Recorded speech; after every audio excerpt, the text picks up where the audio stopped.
Man, y'all know the face, y'all know the name. You tuned into the world's greatest podcast. No, I don't just say it because it sounds cool when I say it. No, I don't just say it because it look good on shirts. I say it because I actually mean it. Some people say, oh, it's actual factual. I said factual. Y'all know the face, man. Y'all know the name. You tuned into the Talk Ain't Cheap podcast. Exclusively powered by the Talk Ain't Cheap network, hosted by yours truly, Mr. It's a Movie Cleats Real Talk. And I got a special guest with me. This is very, very from left field, but if you know, it's kind of not. This legacy go real far without, I didn't even fucking know. So I got a special guest. As you know, I don't introduce my guests. I think that when I do that, I should change them. So guest, go ahead and introduce yourself. What's up, everybody? My name is Frank Schettino. If you don't know me, ex-real baller. Come on! But now co-owner of Top Tier Sports, man. Top Tier Basketball. If you don't know, you're going to be knowing about it real soon. Trying to take over the city. Trying? Going to. Doing. Both. I don't think there's an adult league right now that's in the conversation besides UTL. Respectfully, and that's not to slight anybody. Yeah. I like I think it's called the Vets League or something like that. I think they're pretty cool. I try to check in. But I think when it comes down to it all, you guys are doing it. And for me, being an ex-bowler as well, being able to see a lot of the teams that are put together, like that team that has Blucci, Dede, and Dante is crazy to me. Yeah, BH. You know what I mean? That's a tough team. What other team has really impressed me? There's that one team, I think it's Christians Angels. Yep. Very Christian tough. Taylor, very Mike tough. Tess, Arminas. Yeah, so we had a lot of good teams this year. So this was the second year that just passed. We had about 40 teams, 18 A teams competing at the highest level every single night. So if you didn't see it yet, we got some really, really good competition, and it's a good time. Come out and watch. We got a lot of fans that come by. Coming up on our third season, so once we start posting stuff, everybody's welcomed. So we get talk top tier. We're gonna get there. I want the basketball player because first things first, bro. I did not know you went to PS60. PS60 right off the block. So you went to PS60. Yeah. And when you when did you like how? So I'm trying to, because when I went to PS60, it was me. It was Nick and Bergia. Yeah. It was John Giamella. Shout out to Chris DiCaprio, Frank Santastazo. I live right over there. Yep, I know all of them. So that's family ties. And then you got Devin Figueroa. Yep. So Devin Figueroa and all my boys, we used to all play up at 60 to play ball. Somi, Onaga. I know all of them, yep. Family. 1 year older than me, yep. 1 year? That's it. Nick and Bergia is my boy, yep. So you were in the fourth grade when we were in the fifth grade? Correct. Okay. See, this is crazy because at that time, bro, there was not a lot of black people at PS60. Right. It was me, Charlotte, Somi, Carl Ravalis, and a couple other. And there was like a Spanish girl named Fran Gillette Sanchez, whatever. Okay. There was a very small amount of us, and then we all bowled. So I played ball for Staten Island. I wanted to play for Lady of Pity. Yeah. My dad goes to Staten Island Church, and his whole thing was you have to be like loyal to these motherfuckers. Yeah, you gotta stay. And it was like, no, I don't want. Like my biggest issue I felt like with basketball is I always wanted to be the greatest. Right. And I've learned real quickly, like you could be an X factor on the team, but you're only as good as your team. Yep. So for you, it's interesting because when we spoke about A Lady of Pity, you're like, yeah, I was the GOAT. And I gotta ask you this question. At that time, was A Lady of Pity still the B team or was it A team? So we were still A, but as I was growing up, 3rd, 4th, 5th, 6th, I played a year up. So I was playing with Nicky and Bergia and all those guys. So those 3 or 4 years I played up a year, and then my 7th and 8th grade I played my age. But I was unbelievable. I was sick. You said that you were the GOAT. In my opinion, probably one of the best CYO players to ever do it. Come on. By far. Come on. I like this conversation. By far. I like this conversation because I feel like CYO basketball at that time was what top tier is now, but just for younger players. Right. And it was the first time we were seeing some kids. Like I remember there was the Filipino kid from Holy Rosary. He was a beast. I very tough. I forgot his name. He was a beast. Very tough. Mm-hmm. Who else was really good? A Lady Star to See was always an amazing team. Yeah, there was always like those 3 or 4 teams that you knew were solid. Lady Star to See, St. Clair was always solid. They were decent. Blessed Sacrament had like those tough kids, but they just knew how to play. Yeah, they never got it together though. Blessed Sacrament did have them tough kids, them white boys. Yeah, that's true. Like those football boys that just want to go out and like double team you and just kill you. Yeah. But besides that, I mean, we really weren't good. It was me and a few role players. But they knew their roles. They made open shots when they needed to. Rebounded, got me the ball, and that was it. Let's talk about this because I think this is great because as a basketball mind to basketball mind, it's gonna be interesting to see. So at that time, let me just I just want to preface a couple of other things. Yeah. So at that time, at St. Rita's was Angel, Brandon, yeah. And then and Brandon too with the goggles. I went to My Seaside, boy, yeah. right? Yeah, O'Keefe, right? Yeah. Then I knew at St. Rock's. St. Rock's was a weird time because St. Rock's wasn't really good, but then St. Rock's, they had one really good year. Okay. St. Teresa's was always weird because they had the twins. They had Mark Fiorello, Bobby Drake, Jack Shanahan. They were always solid too. They were decent. St. Anne's was also very decent. But I feel like a team that people don't talk about as one of the greatest teams that ever played that never really got, I felt, their real just due, in my opinion, was I'll call them the Trinity. So I'm saying Holy Trinity. Not Trinity Lutheran. Yes, okay. Mount Carmel. Yeah. And St. Paul's. I don't remember St. Paul's, but I remember playing the other two. St. Paul's was tough. They shut down St. Paul's real early because like the church wasn't getting no money. So when St. Paul's broke up, basically all the players went to either Trinity Lutheran or Mount Carmel. Yes. And those teams was very tough. Yeah. Very tough. Who was on Mount Carmel? I think I had 40 there and lost. I forget who was. I swear to God. I think I had 40 and lost. Come on. Who was on that team. Nah, the Mount Carmel team was tough because it was a mixture of a lot. Yeah. Like I know Josh Artis didn't play, but it was like a lot of ball players. And it was at their gym. It's like a small gym. Yep. I feel like I remember it so clearly. Yep. Those were the days, man. I miss those. I think personally, CYO was some of the best basketball. I want to say some of the best basketball, but some of the best moments in basketball in my life. Definitely. More so because of what it taught me. I felt like I said, I played for Coach Tibbs and I played for Coach Tibbs' son, but I played for Coach Tibbs Sr. Yep. And for him, I felt like his whole goal was just to help me get onto the high school basketball team. 100%. Like his thing was like, you don't gotta be the greatest, but you gotta make sure that you do all the intangibles to make the team. Yeah, know your role. I'll give him that role. I'll give him them flowers. Like he definitely delivered on that without a doubt. Yep. Because I think for me at that time I had hella ego. I was a lockdown defender. That's what I did. I was good, but I never had a great team. Right. So I'll say this straight up. I felt like I played like Draymond back then.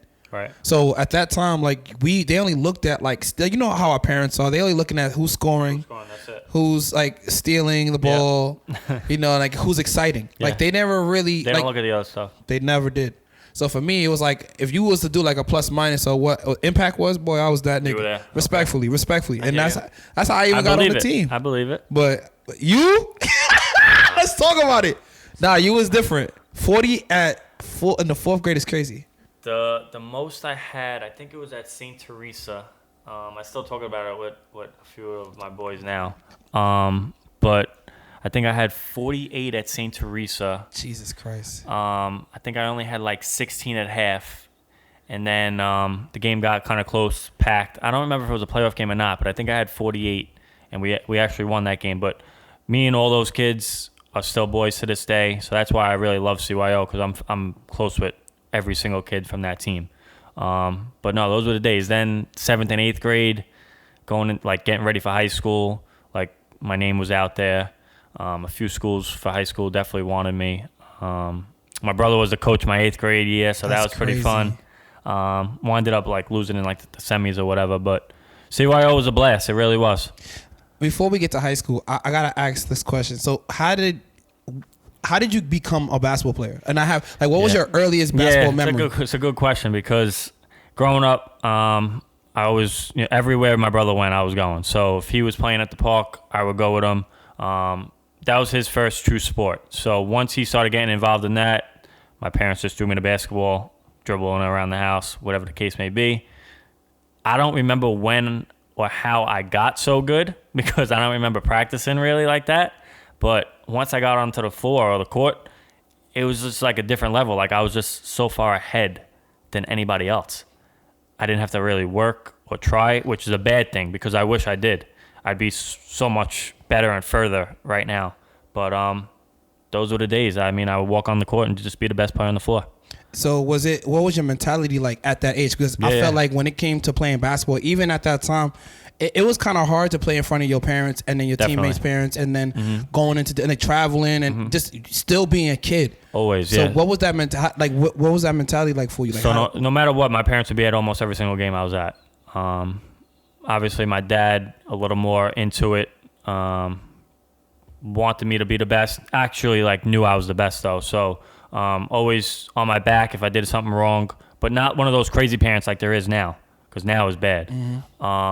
But always on top of me, giving me pointers, this and that. But just the mentality of me knowing I'm the best player on the floor, and I don't even have to try, which was sad back in the day.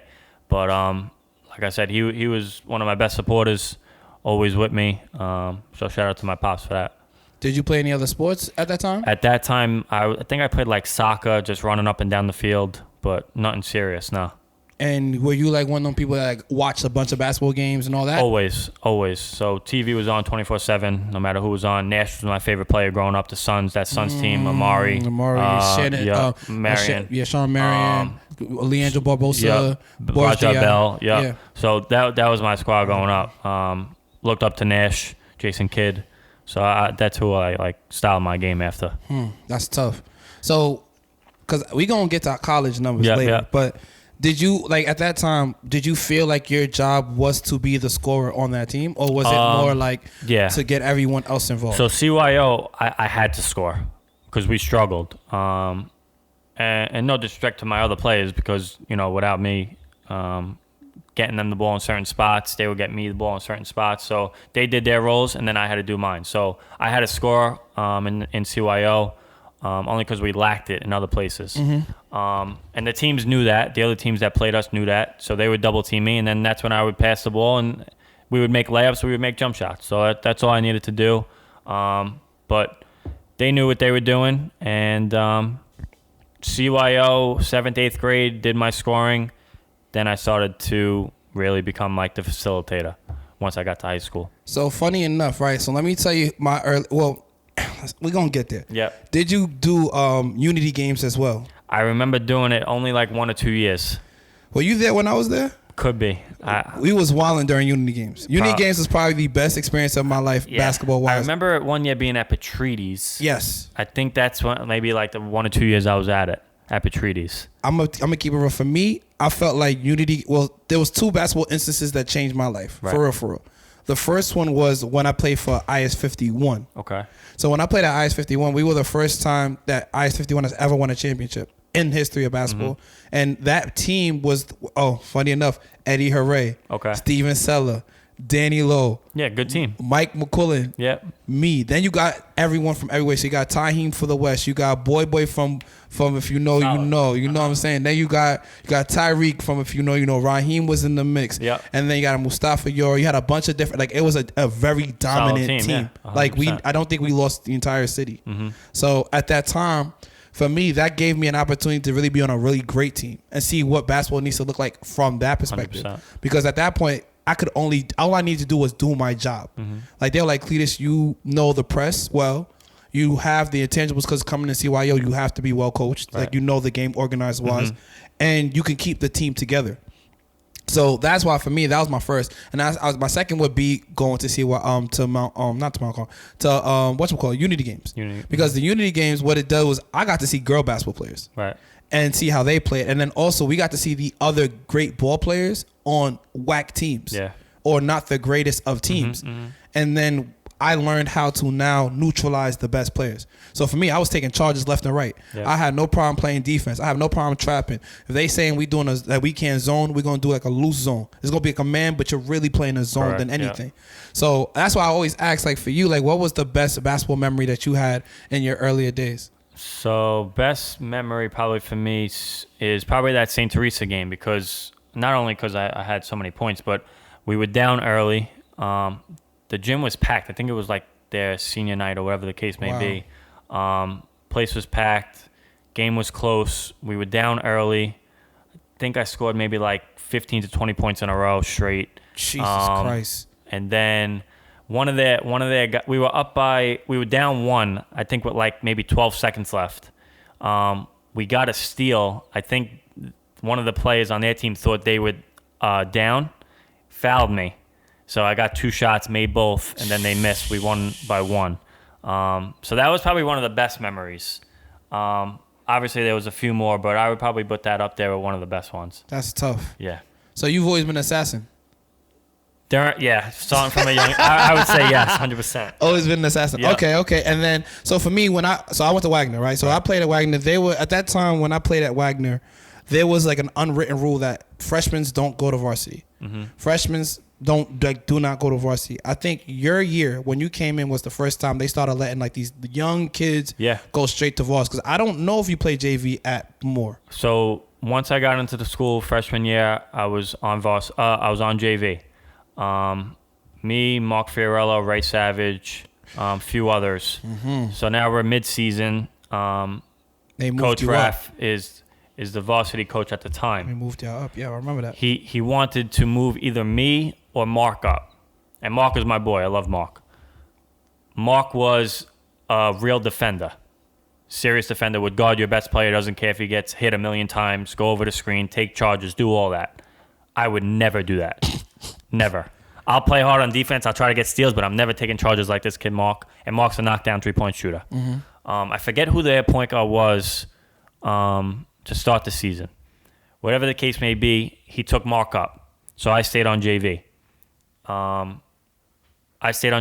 We lost, I think, in the semis to Curtis or something like that. But we had a good year. Mark played great on varsity. So all the credit to him. Straight up defender, knocking threes down when he's open. He did his job. So I was proud of him. But should I have been on varsity? Probably. Yeah. But me and Raph didn't always see eye to eye. But I love Raph. But yeah, he made a decision to take the better defender up, which I agree with. I don't mind it. I would say, because I remember when you guys did get to varsity, because you and Ray Savage became like low-key the Splash Bros. Yeah. That was a fact. Like, this is not Cletus being, y'all know me on this pod. Like, I don't do none of that. Right. You guys had a reputation as being the Splash Bros because y'all was short. Yeah. And y'all would hit shots because Moore didn't have height. Because on your team, that I do remember, Didi was on your team too. Yes. So when we played y'all, I played y'all. Y'all played y'all at Wagner. That's crazy. I did play y'all, and I came in. They didn't. My team did not let me play like that, bro. But I was like low key the captain of my team. Yeah. Like I was the captain of my team. I was the glue of my team. But they did not let me play. I played 4 sports, like 3 sports though. Oh yeah. Yeah, I played basketball, football, and I ran track.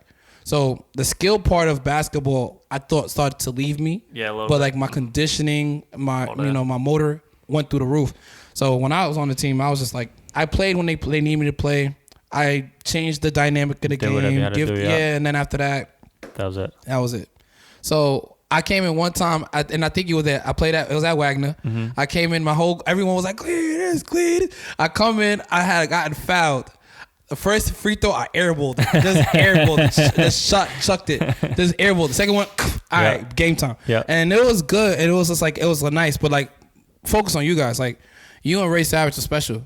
Like, your reputation preceded you guys. Like, when it came to Moore basketball at that time, Moore basketball was not that. No. It was not that. So, I would probably say my junior year is when me, Ray, and Mark really like made a name for ourselves.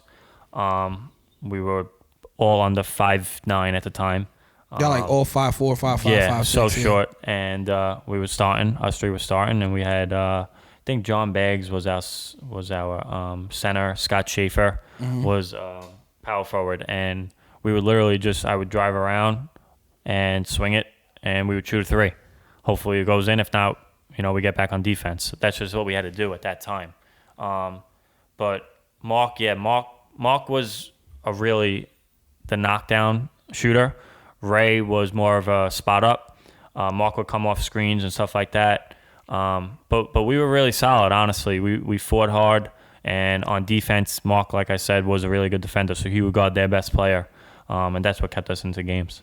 I feel like, because at that time, like I said, I felt like you guys were basically like the Golden State Warriors in terms of like the way you guys played. It's that running gun. Yeah. You guys really didn't have height, and I think defensively, why you guys didn't go too far and like basketball wise with that team, which is defensively, y'all just wasn't this much. Yeah, we weren't team. there. We weren't strong enough, which is a true statement.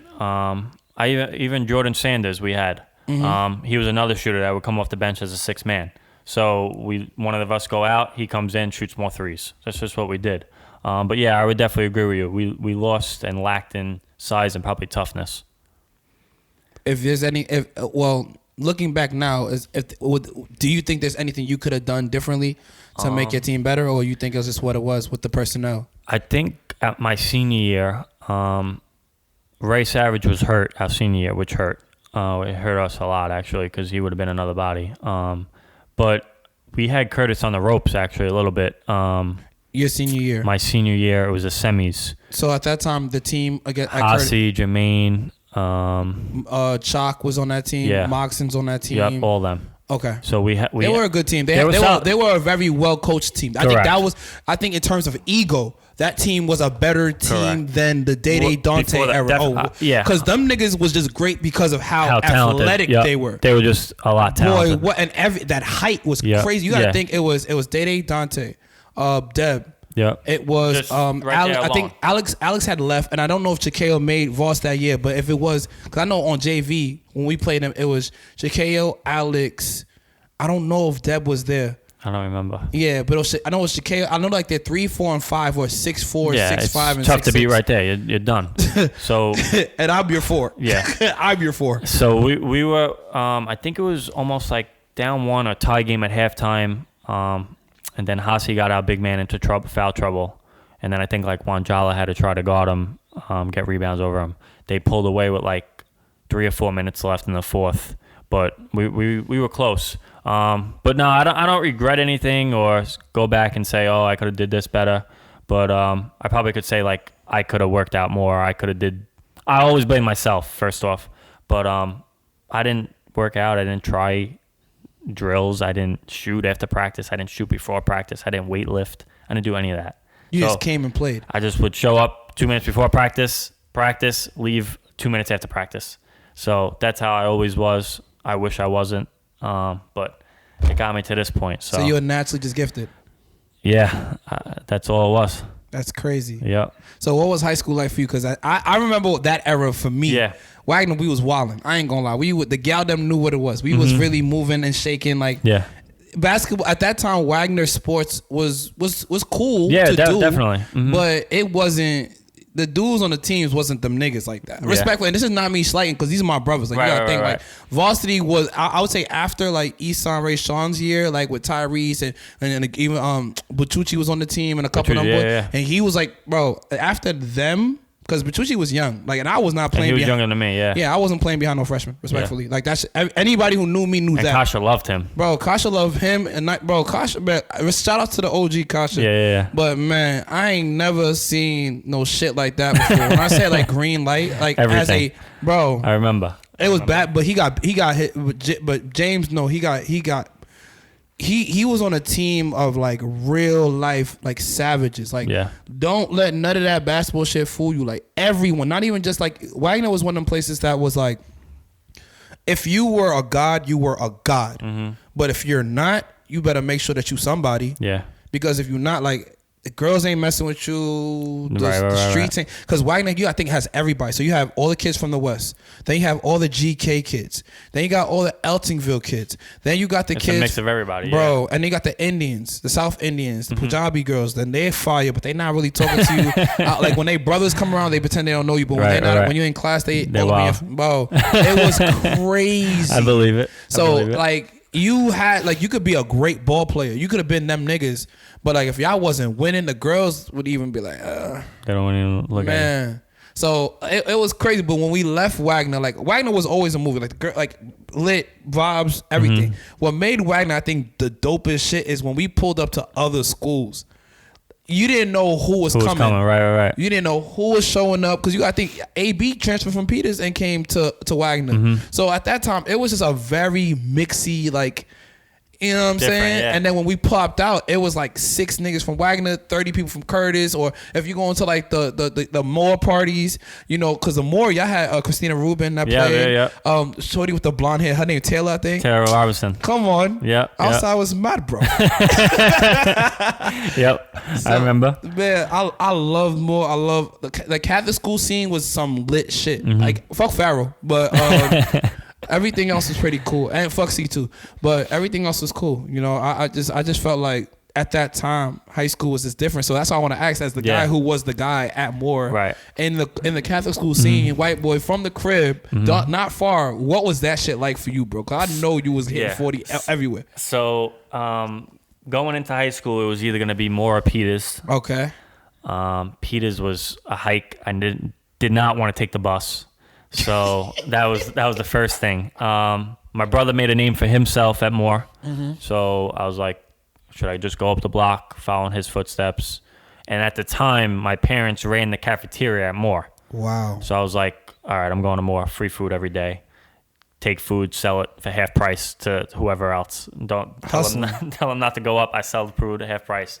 Teachers wanted something. Yeah, what do you want? I'll give it to you. No problem. Don't worry about the money. Take it. Just take it. Give me 5 extra credit points. Whatever you want to do. Jesus Christ. But yeah, I mean, and the people I went to 72 with, most of them went to Moore. Wow. So it actually all worked out. And I knew Mark and Ray prior from CYO being like the 3 best players. We were like, yo, let's just do this together. So that was one of the decisions too that made me go to Moore. Up the block, wake up 3 minutes before school, walk into homeroom, do whatever I want. Basketball after, go home, do the same thing every single day. Parties whenever, any weekend, whoever wants to come, girls, boys, doesn't matter. So I was chilling in high school. High school, never in trouble, always class, but have someone do the work, cheat on the test. Yo, whatever, so you was living. You was that guy. You was the guy. Was good. You was the guy. Always respectful to everybody. Nobody had a bad thing to say about me. High school was fun. I wish that's where I would go back to if I could pick. Going into freshman year of high school. Definitely. That's crazy. Would you have wanted to go anywhere else, or you think like this was the perfect situation for you? Then after senior year, like I didn't get too many offers. I had like a few D2 offers, like I think one was like in Boston or something. But like I always think like, oh, what if I went to Peters? You think I would have got more offers or been seen more? That I would probably say, yeah, maybe I would have went to Peters, but looking back on it, I didn't want to do like the all boys school, go that far every day, get home at 4:30, 5 o'clock. Even later because you have practice. Exactly. So I just didn't want to do all that. So I'm not mad at any decision I made. I mean, I feel like you're a legend at Moore. I think that's fair to 100%, say. yeah. Did you hit your 1,000 points or you didn't hit the 1,000? I did not hit it more. No. What you had, like 996? I think I had low 900s. That's tough. But in high school, I didn't really shoot that much. I was more of just getting people the ball. I think I averaged maybe 14 or 15 points a game.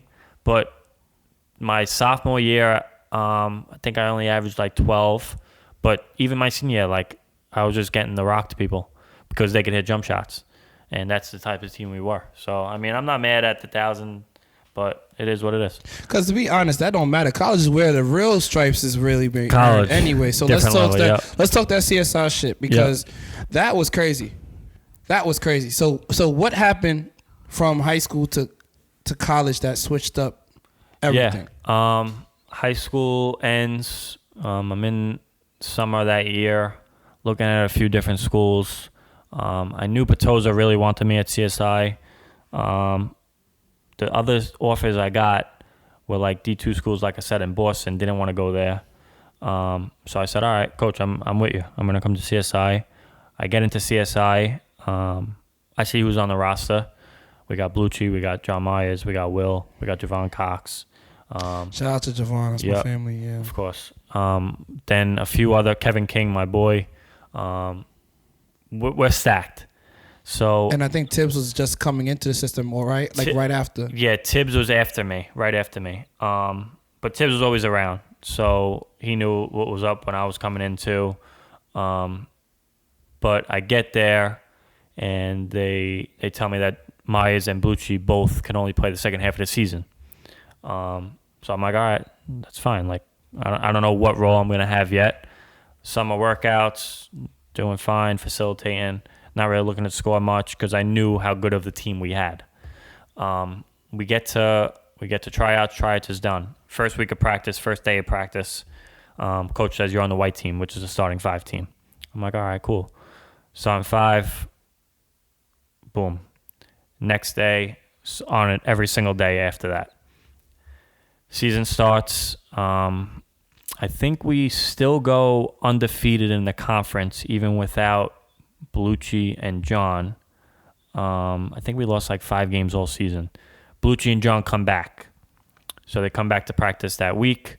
I'm like, all right, so now I'll probably come off the bench a little bit. I still stay in the starting lineup.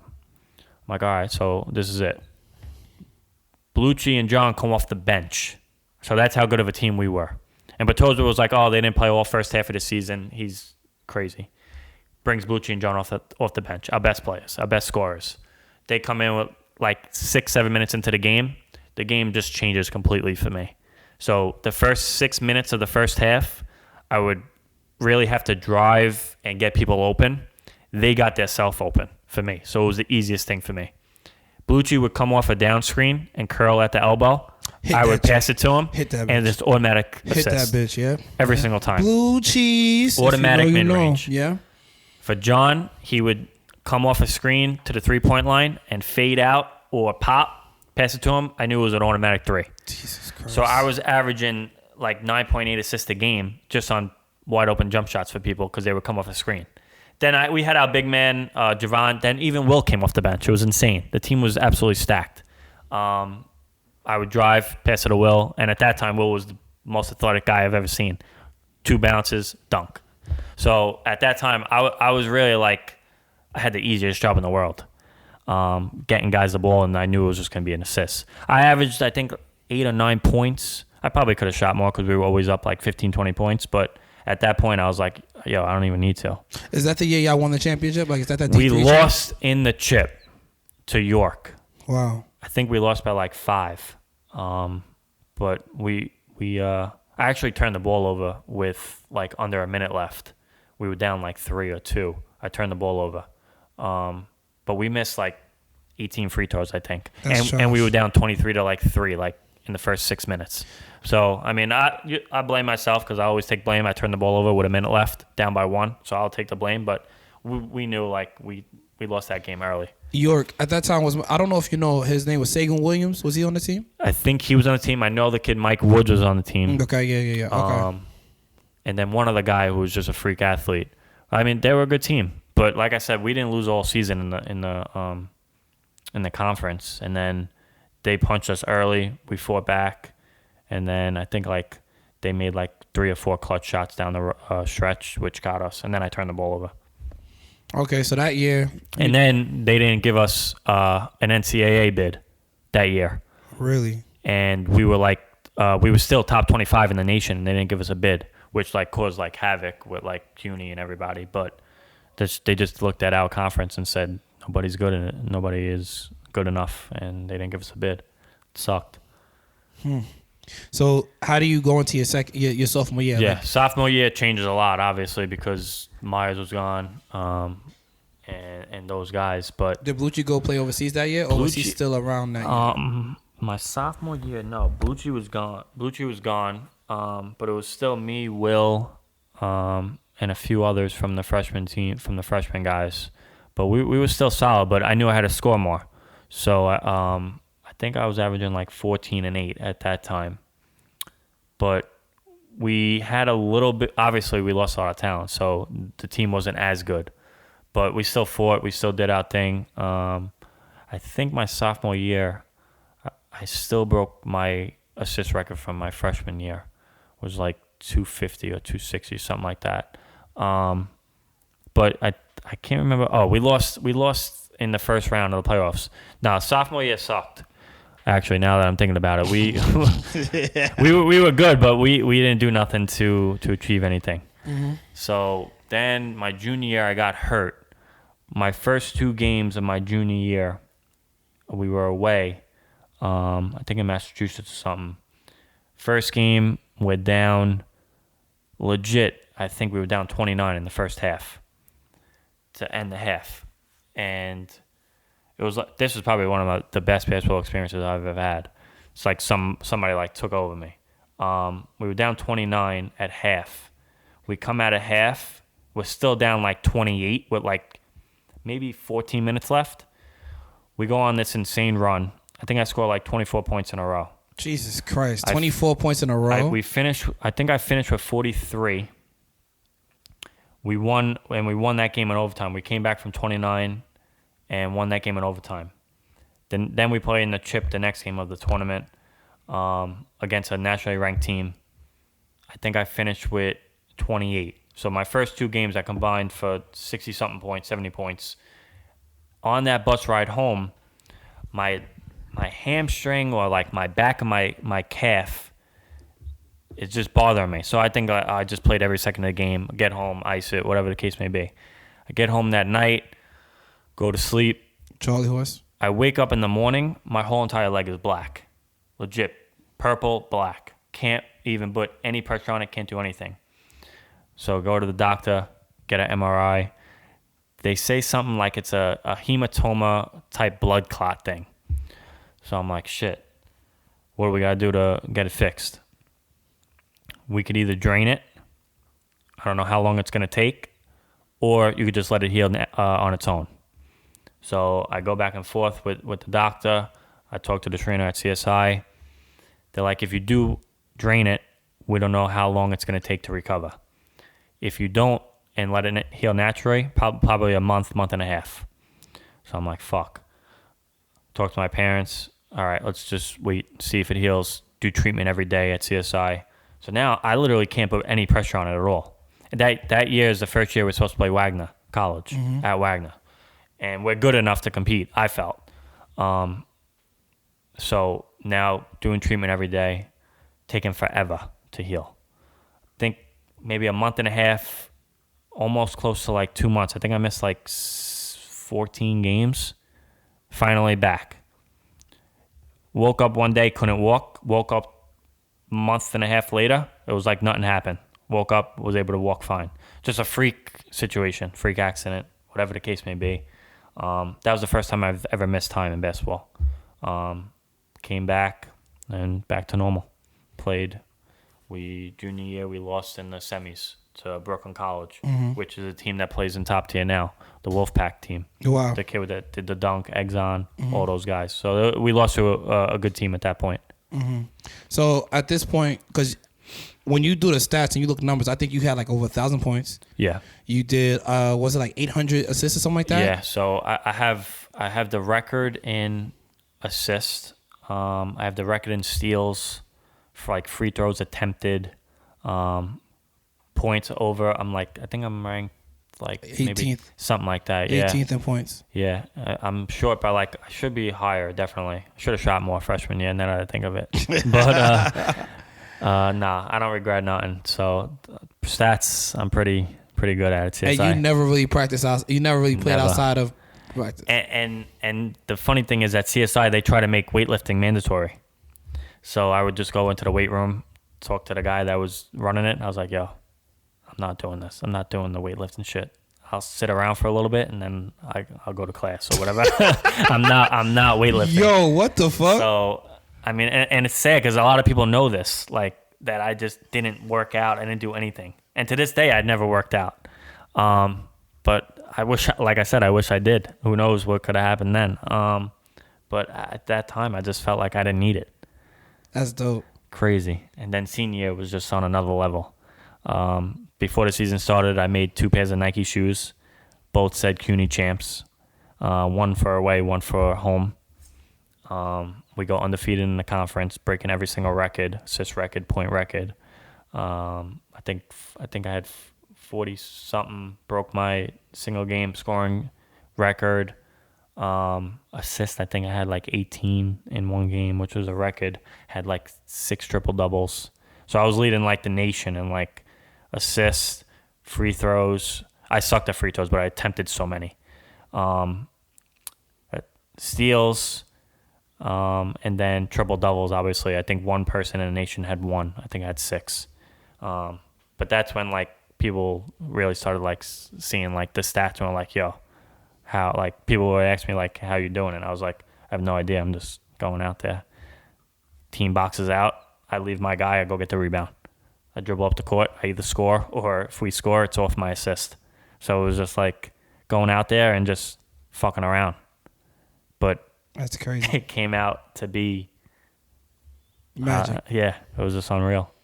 So if you had, like, I know back you said when you were younger, you tried to, you tried to basically mimic your game after Steve Nash. Yep. Now you good. So now at this point in your career, when you're playing in college, who are you trying to ball like? Is it still Steve Nash or is it a whole different? At that point, I'm like, I already I feel like I accomplished so much. It's just like however I want to go out and play. Mm-hmm. So it was just me. I would go out, do whatever I want. Like, teams used to try so many different situations on me. Like, I wasn't worried about anything at the point. I knew I had to get to my spot at a certain time, certain play. I had to go do this, do that to set up the team. It just all came natural. But I would always say Nash, only because I loved everything he did. Mm-hmm. And without him, I don't know like what type of player I would be like, because I literally watched his game every single day. So you said Steve Nash. You know what's funny? For me at that time, I was a big Mikael Petrus fan. You know what's crazy? Yeah, he was solid. He was such a great ball player. He reliable, played great defense. Because his team, that Magic team was really good. 100%. Hiru Turkoglu Alicious. Yep, they were tough. Man. Yep, 100%. Man, Jameer Nelson. Mm-hmm. That was a great team. Who other team? Obviously the Lakers at that time. Yeah. Real big Laker fan. Yeah, we couldn't beat them. Word? Suns. Oh no, lost them all the time. Hell no. But I ain't gonna lie. Steve Nash he robbed Kobe. Yeah, 100% of that MVP. They should have gave it to Kobe. Yeah, but they wasn't going to. Because at that time, Kobe was like the villain in the league, low key, because they were like he doesn't pass the ball. Yep.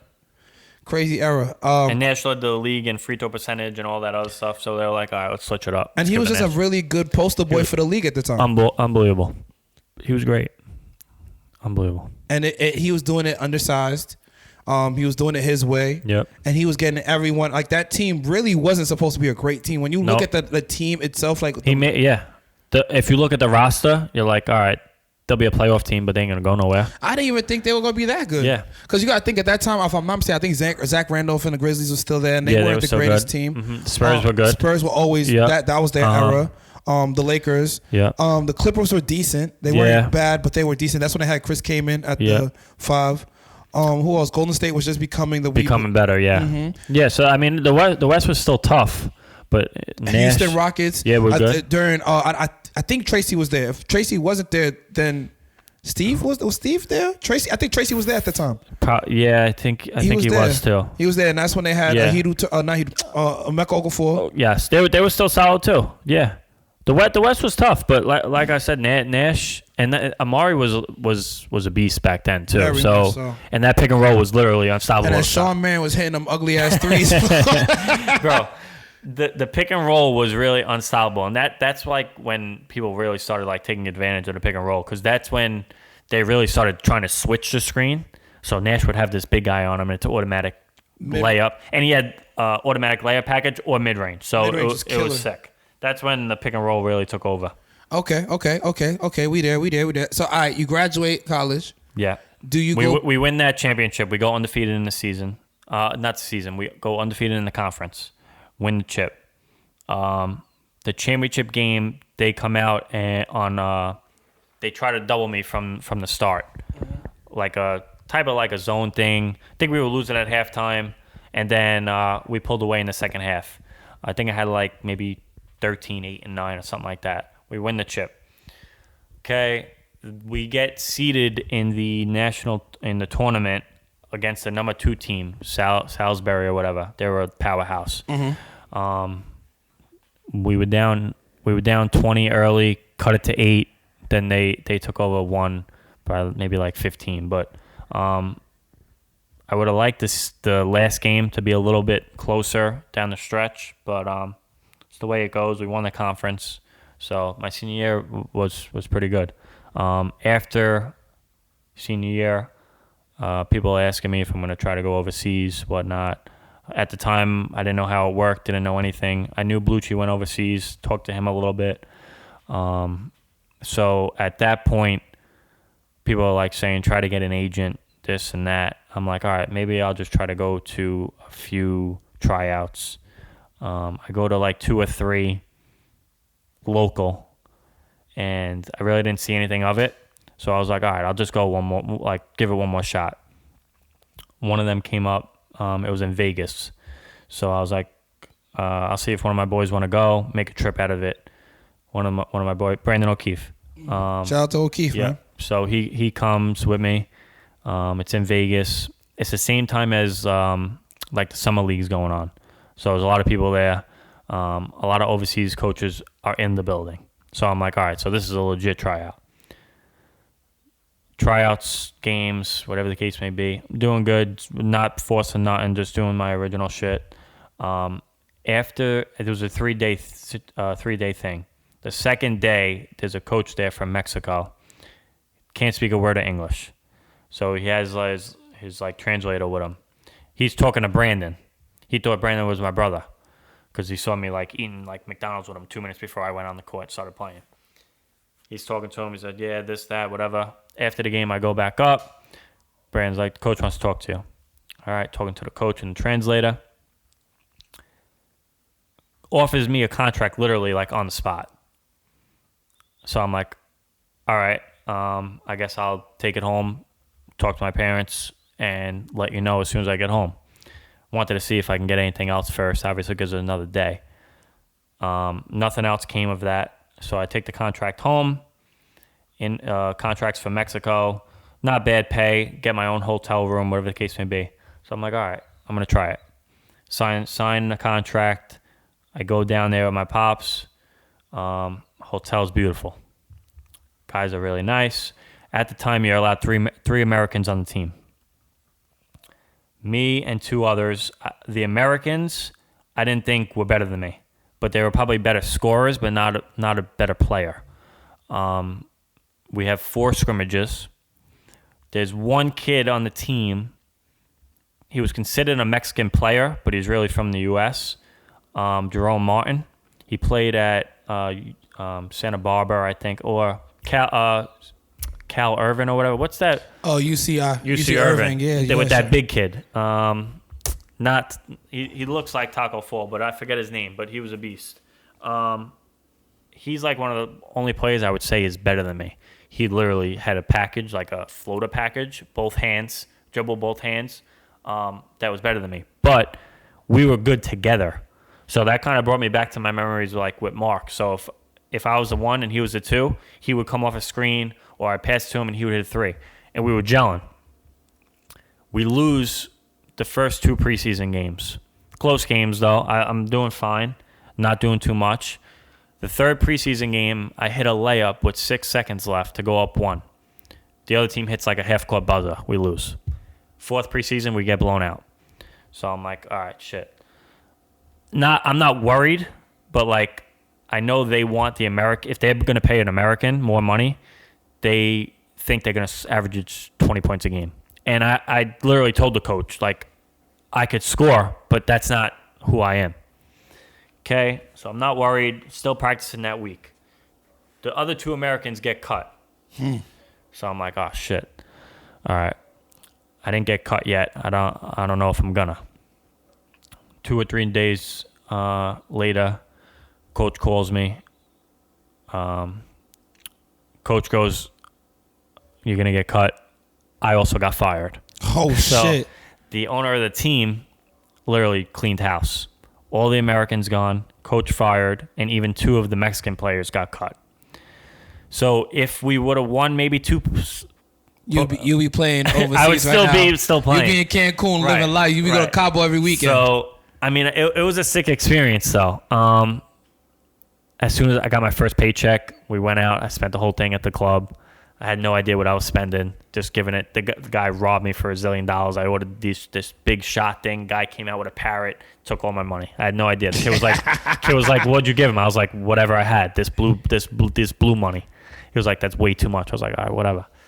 I wound up losing money on this trip. Okay, he gives me a trip home, 3 different layovers. I get on. I need a flight home, right home. I don't want to wait. I don't want to do nothing. Because I was pissed because I thought I should definitely still be on the team. There was one kid on the team. They literally kept on the team only because he hustled. Now, he literally couldn't do anything else. But he was Mexican, so they paid him nothing. But got home, luckily that day, and I was like, all right, what's next? Didn't have an agent because I didn't need one because the guy was there. So I didn't want to pay an agent if I didn't have to. But not having an agent sucks because now I'm fucked. I got and no other nobody options. knows what you got going on. Correct. Here. So I got no other options.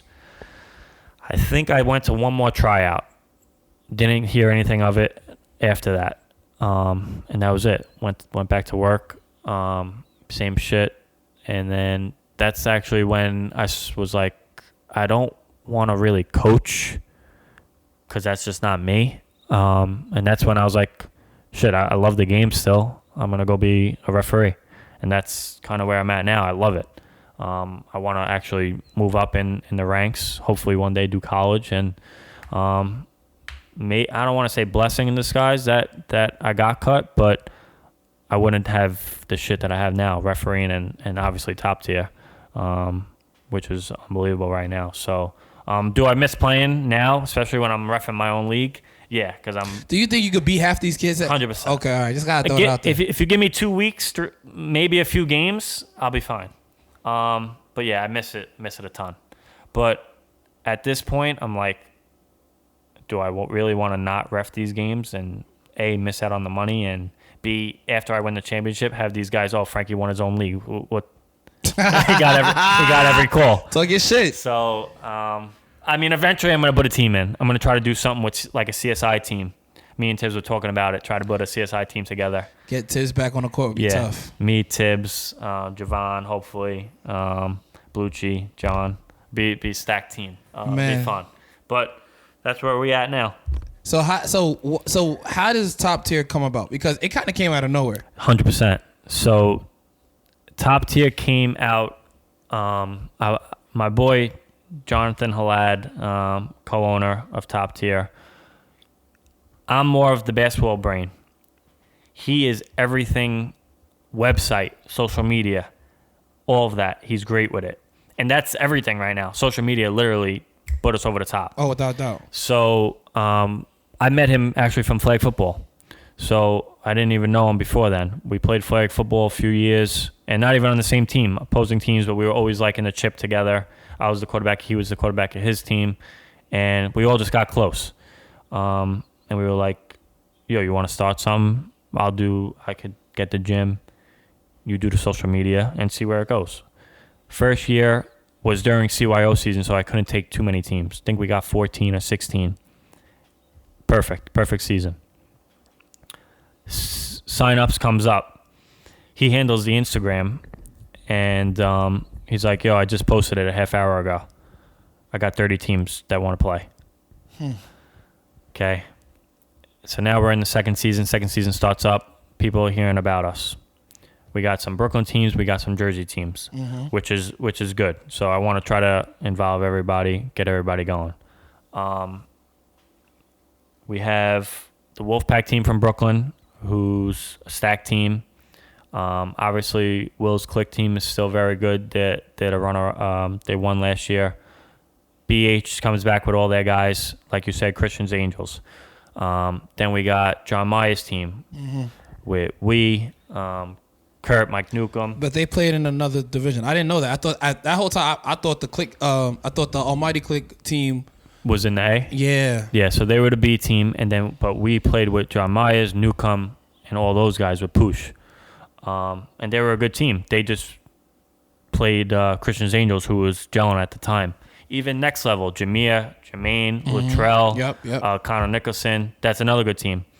So we had and then even Kareem Martin, Fernando, Javon. That team was very tough. They lost to BH. Guys, they lost to BH. So, I mean, the competition is there, which is the most important thing. So starting it, I was like, yo, and I don't wish bad on any other league. I'll always support any other league. I don't care. Doesn't matter to me because we are just a different type of league. So I said to John, I could get the competition. It's not about that. It's just about not having an issue with how good the competition is going to be with fights and stuff like that. Obviously, having me and Vic, my brother, as a ref, I think it's more respected. Oh yeah, because you guys are real ballers from close. So they know, and we're close with everyone, which is good and bad. Makes it obviously harder to ref with certain guys, but overall we haven't had one issue. Knock on wood. The championship game was a little chippy, but I think that's what BH needed to do in order to make the game close. because they were just not athletic. They were more athletic. They weren't as disciplined. Correct. As a team. Correct. So, and they just couldn't keep up with it in certain spots. Obviously, Bucci missing was everything. Man. But I understand it. The bat signal with the Bucci was crazy. Comedy. Madness. I was crying.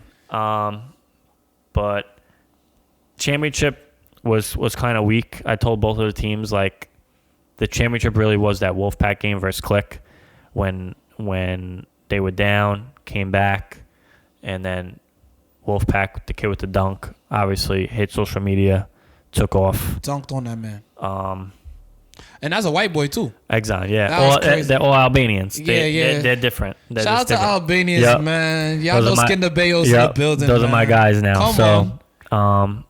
And they win a lot of leagues. So they play together in a lot of leagues. They win even those outdoor leagues. Not Gersh. Maybe it was Gersh. Well, do they play like the JCC and all those type of leagues too? No, not those. Okay. No, but they play in all those outdoor leagues. So I think they may have won Gersh. So they were expecting coming in to win easy. They beat Click in the regular season, I think, and then they were up by 5 with 28 seconds left, and they blew the game. But that championship game, the gym was packed. Literally couldn't get into the gym. So that really took us over the top social media wise. And then the championship was BH and Click again. Click won both games. They were just a better team, obviously without Blue Jay. Yeah, without Blue was definitely one of the because even all right, let's go first year. So the first year I went to the championship game. They didn't have Tyrese because he was doing his fly things. Yep. You know, so I felt like that team was really good with Tyrese. 100%. If Tyrese would have been there, I feel, and that's I'm not saying because I played with Ty like low key a long time, like a lot of my basketball years. Not just at Wagner, but like even before Wagner at 51. Tyrese is the lockdown defender as a guard, and there's not many people that can honestly say that know the game of basketball better than Tyrese. 100%. He would come and want to guard the best player on the other team. So he was a big guy that obviously they missed, but the first year. The first game they blew. Will was not at the first game. And Alec, my guy, had 30-something points. He was hitting threes from everywhere. And they lost that game, BH. Will comes back the second game, and BH wins. So I literally have no idea who's going to win the third game. So that first season with the championship obviously was better than this series, but I think the third game was close too. I think it came down to the end. It was like 6 points. Yeah, and Click pulled it out. But I couldn't have asked for anything better for the first season. Literally, it's crazy. Not crazy, but I tell people this now. I don't know how it blew up so fast to the point where we're at now. But I also understand why it blew up so fast, if that makes sense. So right now, yeah, we're doing well. Third season about to start up in a week, 2 weeks. Got the jerseys from my boy Wee, so shout out to Wee. Shout out to Almighty. And yeah, we're looking for another great season. Obviously, if you haven't came out to a game yet, definitely it'll be posted on the Instagram. We got the best photographer and video guy in the world. He's the best. He's absolutely the best. So yeah, we're going in the right direction. Obviously, I would like to do something with the kids also. I was just talking about it with John. Maybe in the summer, I want to do some sort of getting ready for high school type league. So your CYO team, take a few of your best players, combine it with another team, and I want to see if I can get some of the assistant coaches for the high school teams and have them coach it. That would be dope. So that's what I'm trying to do. So like a Pee Wee league of top tier. Correct. And that would bring a lot more kids. And then obviously they know once high school's done, if obviously college ball isn't an option, they come right to top tier men's. I'm not going to play college ball, but I still love basketball. I still want to play competitive. All right, top tier is still here. But that's what I want to do with the kids. I also want to sponsor some stuff, get our name out there a little more. Maybe get our name out in these Brooklyn leagues. Maybe put a team together of the top tier men's and sponsor it and Like put it top tier all stars. Yep, and put it in one of these other big leagues. I'll be fire. Yep. So that's where we're at now. Just thinking of all different shit. But yeah, we're moving in the right direction. Obviously, we're gonna try to do a few other sports, but basketball is the main goal. What made you want to start pivoting into other sports? Only because we have such a big following now, and we know so many people that play different softball and flag football, which are the two other big ones. He's more of the softball guy, so the only hard thing about the softball is getting the permits for the fields and the field, the softball fields. So we could probably still get 25, 30 teams for softball and flag. It's just a matter of getting the permits. So we put in for permits. We were able to get it for softball, but it's just too cold right now. So we're just going to start it up when it starts getting nicer out. But, it is what it is at this point. We're only moving in the right direction. It's only our not even a year yet that Top Tier has been started, and so many people that I haven't talked to in forever even hit me up, said, "Yo, you guys are doing a great thing. Keep it going. Hope to see you soon. This and that." So that's where we're at. Hopefully, nothing but good things after. No, I think you guys are doing amazing. Amazing. I'm not, everyone knows. Anybody who knows me know I'm a stickler. Yeah. There's a reason why I say when quality meets excellence in my bio now, because that's what I'm about. 100%. So for you, and just seeing your growth and your progression, going from player overseas, like going from CYO, high school, the guy, like let's not, like I'm not one of those. We not half stepping at more. You was the guy. 100%. Then CSI, the guy again, taking a step back. And then now taking all of the stuff that you learned from then and now turning it into your own league. You're a league owner now. Yeah. That's big, bro. Cool. You got to give yourself flowers for that. 100%. So how do you deal with your mental health when you are doing all these things? Because you're doing a lot. Yeah. So right now I'm still working regular job 9 to 5. Now, once Top Tier starts back up, we got Monday through Friday every single day. I'm going to be at one gym. John's going to be at another gym. So it's 9 to 5, come home, eat. I'm at one of the gyms till midnight. That's every single day. And then that's still CYO just starts back up. High school starting back up. So I still got high school games to ref, CYO games to ref, because that's another goal that I want to do. Obviously ref the best high school games and then hopefully get to the college level. So I'm doing a few camps for refereeing now. I got one tomorrow for Catholic schools, Catholic high schools. Hopefully get into that.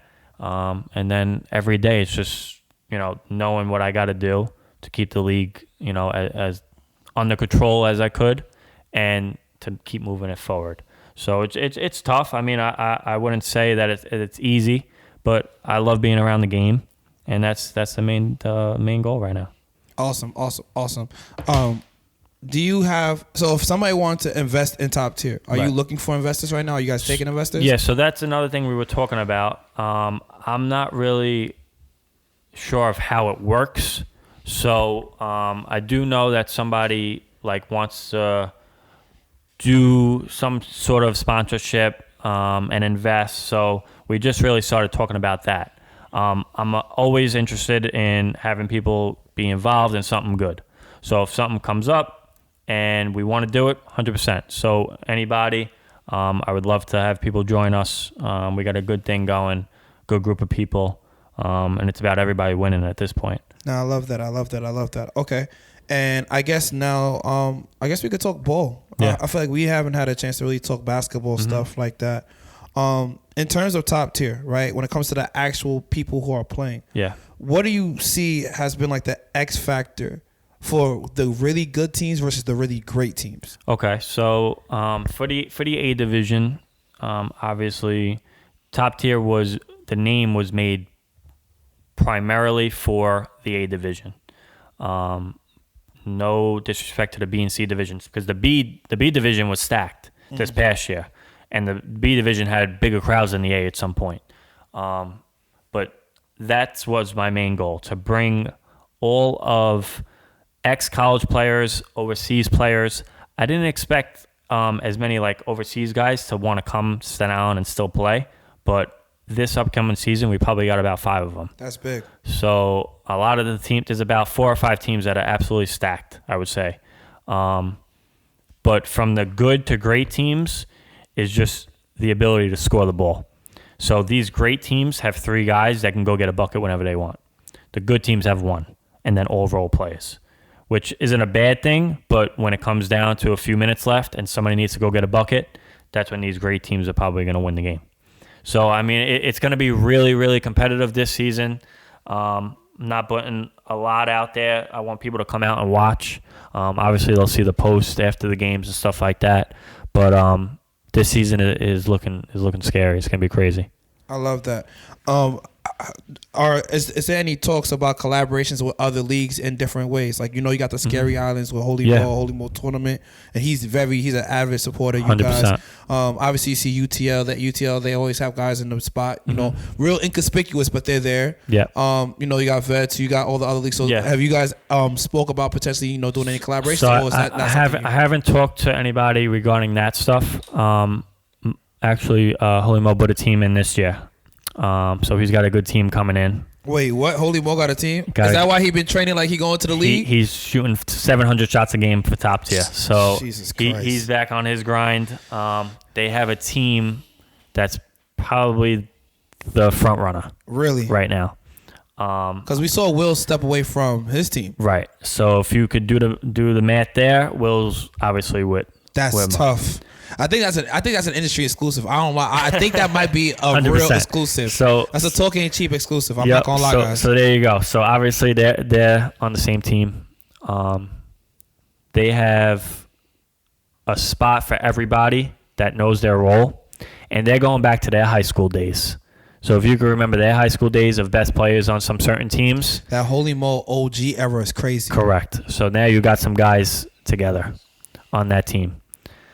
I saw that because there's a lot of them Woes tweets that y'all did. Whoever's doing your marketing, if it's your partner, John. Phenomenal job. He's killing it. I would say the Woes tweets is fire. I know that we and one of his teammates is coming. Chewy. Yeah. Is it Free Pally? Yeah. With the kid. Shout out to Mujalis. Yep. Shout out to the fucking Mujalis. I told them if you want to win, you gotta put some money up. So and I told them they can't shoot every shot. They can't yell at each other no more. Those are my guys though. They're funny as hell. I mean, the Mujalis is family ties. It's how Wagner shit. Niggas know how this shit go, bro.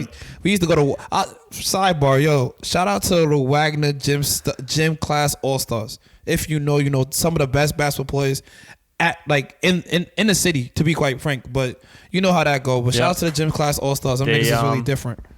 They're gonna have a good team. So going forward. And then they got that kid Ty Crane. I don't know him. I've never seen him play, but I heard he's awesome. A problem. So he's there. And then obviously, like I said, the Wolfpack team returns. BH has Kareem and them. Kareem, Javon. That's tough. They added J.O. J.O. from Curtis J.O.? Yep. Get the fuck out of here. So they got J.O. from Curtis out of retirement? Yep. So he's back now. Oh, shit. Bibbins took over the team. Management. Really? So which Bibbins are we talking about? The big bro Bibbins or Kai Bibbs? Big Bibbins. Okay. So we got some stacked teams, honestly. I'm pulling up some rosters right now because you want to know what I want to see in top tier that I think would be really interesting. Right now we're seeing a lot of players just playing, which is dope. But I want to see real IQ. I feel like I haven't really seen adjustments made, and I feel like even with like that with that BH versus Click series, I felt like there wasn't enough adjustments from the coaching side. Yeah, I agree with that. Because I was sitting here, I'm like, no, don't do that. Yelling. We know more than the players at that point.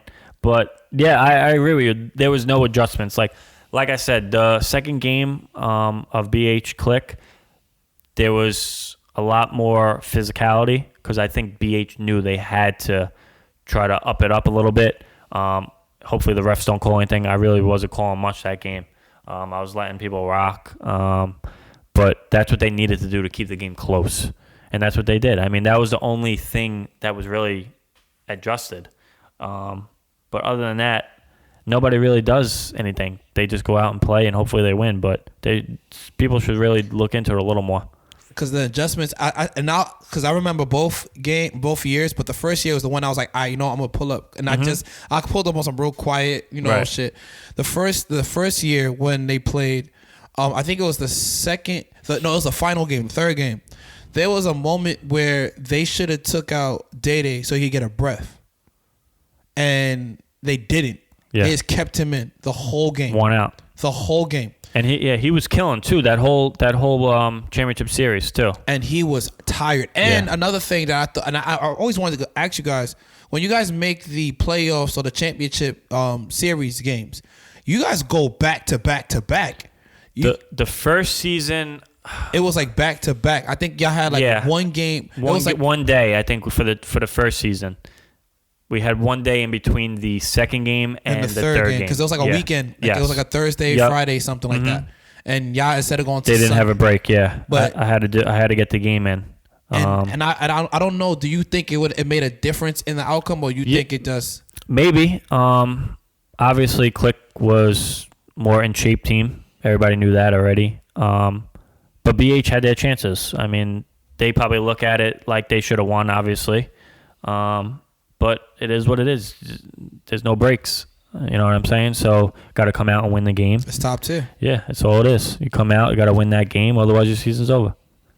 So, that's where we're at now, moving forward. Love taking ideas from other people. Love hearing what they think we should do, what we could do. Because, obviously, I love having the fans involved. I'm friends with everybody that comes to the gym. So if anybody has any ideas for us, I got a bunch. I got a whole lot. Good. We love it. But I think what you guys have been able to build the foundation, I think from a business consultant standpoint, I think just continue to build on what you guys are doing. Yeah. Making sure the core team is solid. Mm-hmm. Obviously the media portion is huge. Marketing dollars is there. You guys got to use your analytics for that. Start selling that out there. Let people know that there's a bag there. Yeah. And then maybe potentially getting bigger gyms. Yeah. I do have a question. I don't want to really ask it because I know people are like, damn, please shut the fuck up. You're going to fuck up the bag. You could ask whatever. But is there a reason why you guys don't charge for games?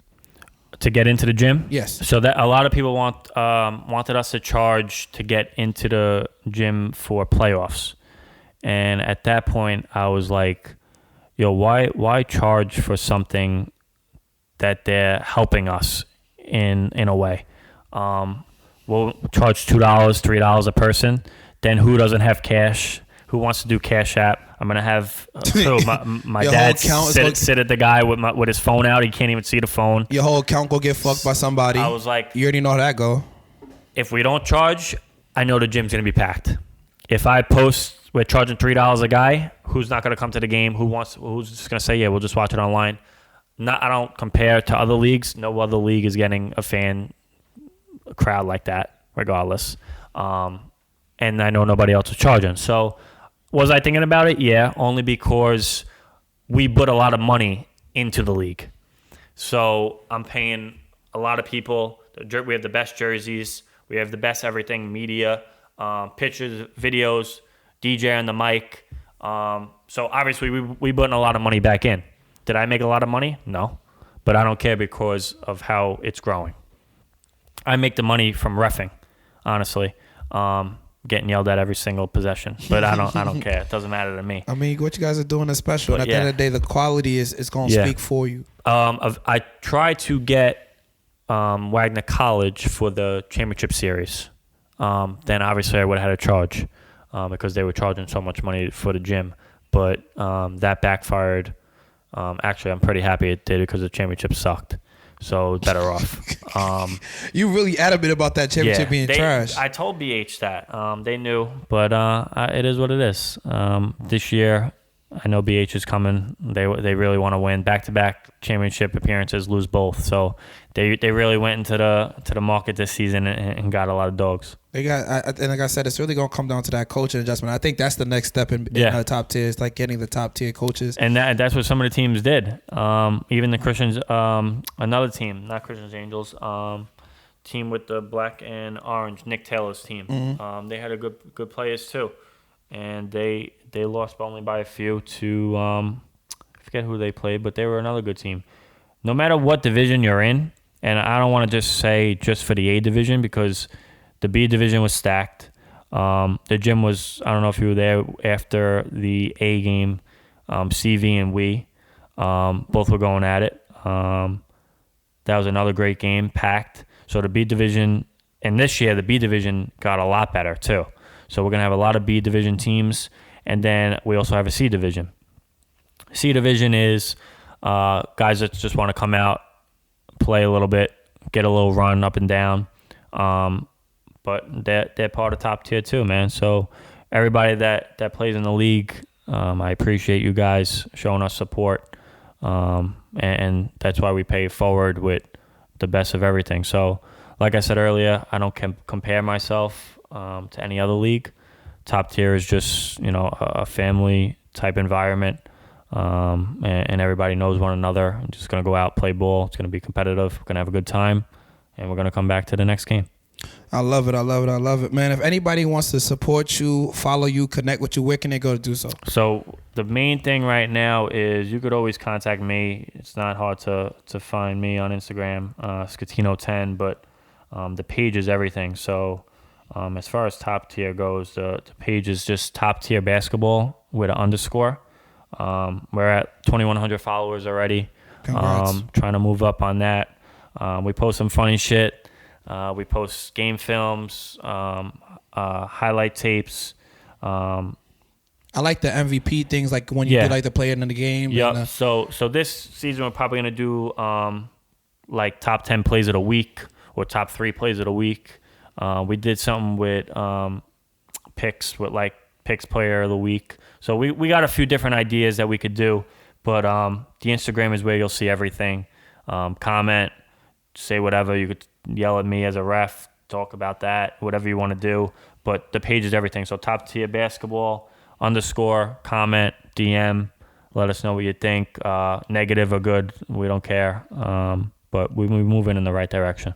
And then we also got the softball team as well. Softball, we're going to be starting up when the weather starts getting nicer. It's already cold, so we put a hold on it.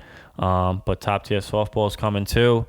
Everybody thinks they're a softball player. So we're going to start that up. That'll be fun. And then flag football tournaments are going to be going too. So we got a lot of things to look forward to. Obviously, right now, basketball season's in a week. So we're going to be in grind mode for basketball, 3 different gyms, 3 different times. So we're going to be all over the place. But if you have a second, top games of the week, marquee matchups will be posted. So those are the games that you really want to see. So you'll see everything on there. Any questions, just DM us or hit me up. And here we go. Top tier coming back at you. Man, like I said, I'm just happy that we were able to have this conversation. I hope you enjoyed it. I 100%. hope you and just love everything about it. But like I said, y'all tuned in to Talk Ain't Cheap podcast. And like I said, shout out to my bro Frankie, man. I appreciate you having me, bro, for real. You will go in your own right, bro. And I had to make sure I highlight you. That's Appreciate just what that was about. But you tuned in to Talk Ain't Cheap, and y'all know it by now. It's not that deep. It's a vibe.